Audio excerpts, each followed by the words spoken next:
Just 50 years ago, the legends of the underworld were involved in extortion, protection rackets, sales of prohibited substances, and similar matters.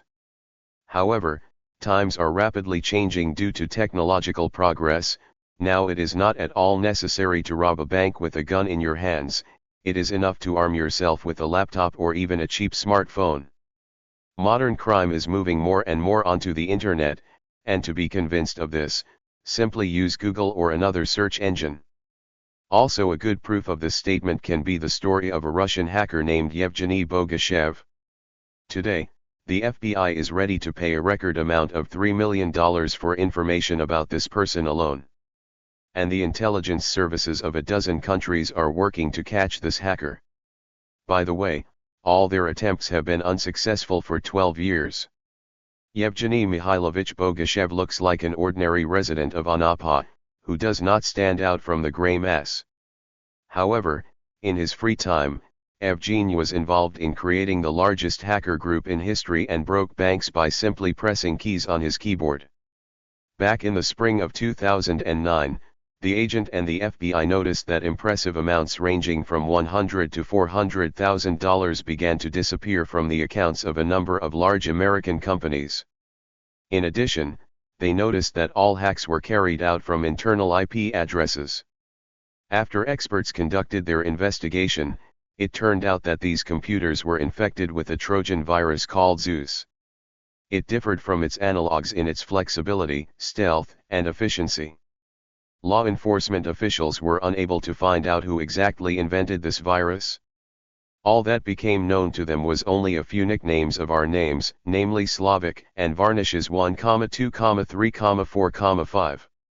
Hackers infected the computers they needed in a variety of ways. But as a rule, they simply created fake emails from courier companies or the US IRS. Trusting managers followed the links contained in the letters and thus downloaded the virus. After this, the hackers received all the necessary information, including passwords, PIN codes, working documentation, and so on. It is impossible not to mention the fact that after stealing the required amount of money, the hackers connected the infected computer to the botnet network, which was an association of thousands of computers, the resources of which were secretly used for certain purposes. By the way, to improve the performance of the virus, Evgeny constantly carried out beta tests, and also released updates and additions, which bore fruit in the future. The more the FBI agents tried to understand this situation, the more new cases they connected with Yevgeny Bogashev, whom they knew under the nickname Slavic and Lucky 1, 2, 3, 4, 5. In addition, specialists from the cybersecurity department were able to intercept Evgeny's correspondence with other members of the illegal group, which they conducted in Russian and Ukrainian. Thanks to the information received, the security forces found out that the Russian hacker actively uses the services of mules. Mules were people who went to various bank branches in New York, opened accounts there and withdrew cash, and then sent it to the specified addresses. For completing this work, they received a small percentage of the amount. The hacker had dozens, and perhaps even hundreds, of such mules. After some time, similar schemes began to appear in Romania, Great Britain, the Czech Republic, Ukraine, as well as in other countries. It is impossible to say exactly how much money was stolen by Evgeny and his accomplices from that moment. The FBI says the minimum amount is $70 million, but outside experts put figures 2 to 3 times higher. Already in 2010, the U.S. Department of Justice and the FBI were able to locate several members of Evgeny's hacker group. They lived in the city of Donetsk, which is located in eastern Ukraine. There were 3 men detained there, their age barely exceeding 20 years. In addition, security forces managed to arrest another 39 hackers from various countries. But the leaders of the group, including Yevgeny Bogashev, remained in the shadows. For about a year they did not show any activity.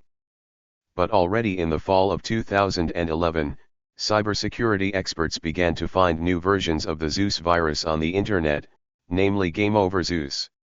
Moreover, Yevgeny Bogashev was able to find a number of new accomplices and even gave the name Business Club to his group.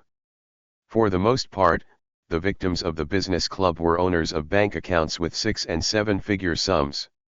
After the hackers intercepted logins and passwords, they immediately withdrew most of the money. When the victim logged into their online account, they saw a message about a bank failure, and thus they gained a few more days.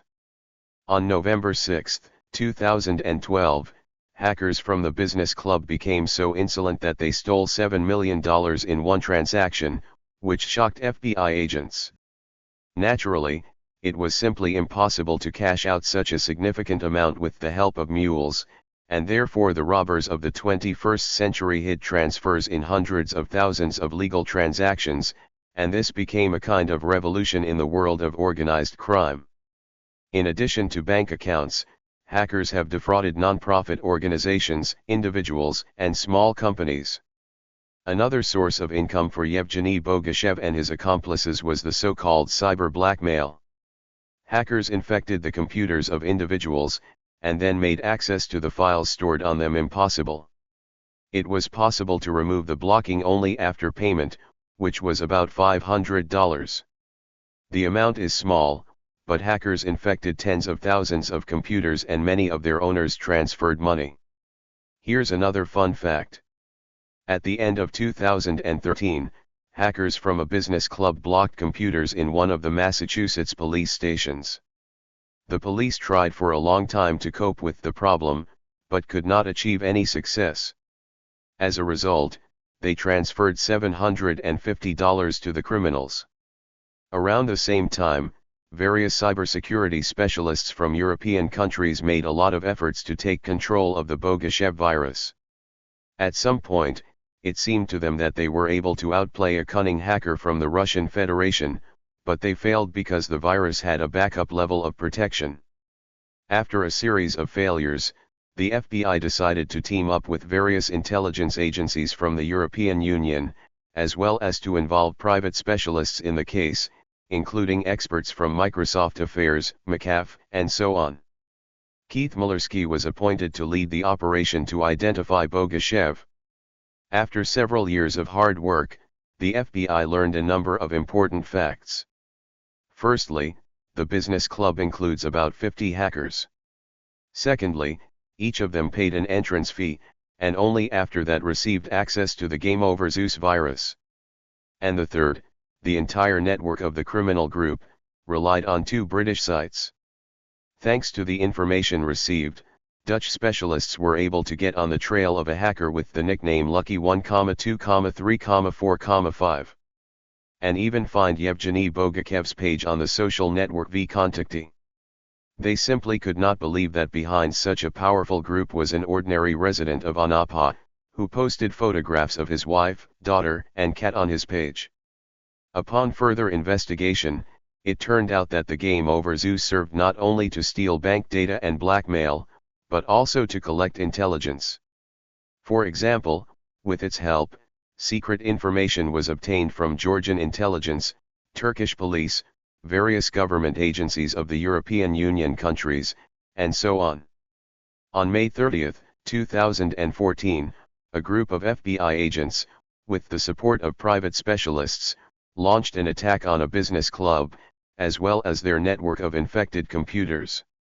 This attack lasted over 60 hours, and at some point Evgeny Bogachev's team simply lost the will to resist. Moreover, on June 2, 2014, the Russian hacker was convicted in absentia by the United States on 14 counts. Already in 2015, the Federal Bureau of Investigation announced that it would pay $3 million to anyone who would give them valuable information about Yevgeny Bogashev, as well as his accomplices. At the end of 2016, the leader of the business club was included in the sanctions list. What Lucky 1, 2, 4, 5 is doing today is unknown. Perhaps he made enough money and retired. Or perhaps he is working on a new, much more dangerous virus, and the Game Over Zeus was just a prelude.